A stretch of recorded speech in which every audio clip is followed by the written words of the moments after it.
कधीच नाही चुकणार तुमचे फेवरेट टीव्ही शोज झी5 सोबत, तेही एकदम फ्री।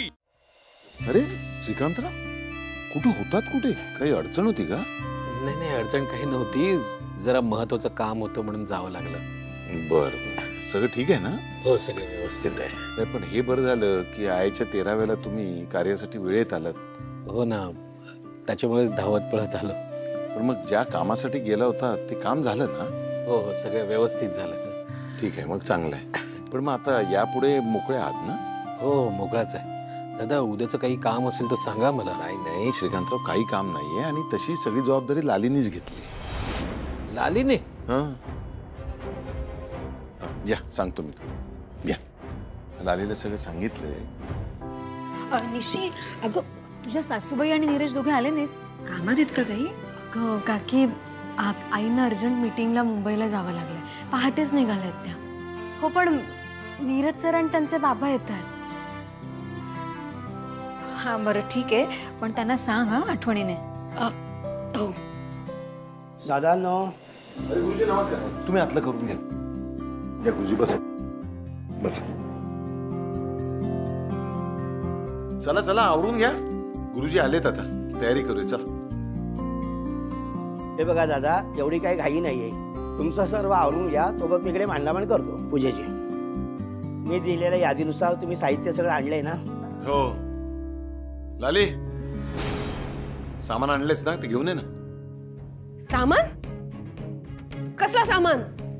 धार्मिक कार्य, पूजेचं सामान। तामी आणायचा होता काय? तुमका आणता नाहीये? दक्षिणा मिळतली ना तुमका? अहो नाही, तसं नाही। तुमच्या घरात कुठल्याही कार्याप्रसंगी सगळी तयारी उमावहिनी करतात, मी कधीच काही सामान आणत नाही, म्हणून तर मी तुम्हाला यादी दिली होती। ता काय माहित नाही, सामान आणलेला नाही, काय करायचं सांगा। अहो मग विधी कशा होणार?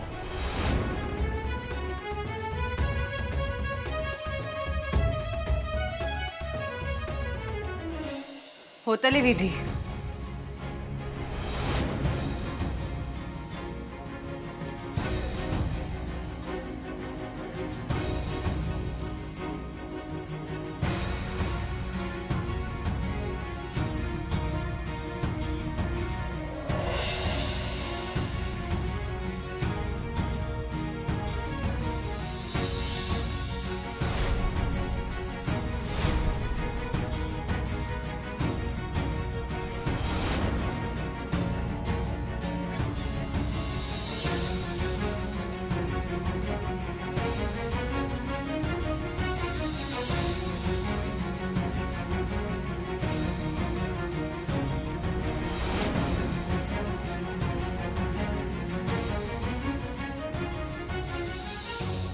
दायचेच्या कार्यात कुठलीच अडचण येणार नाही।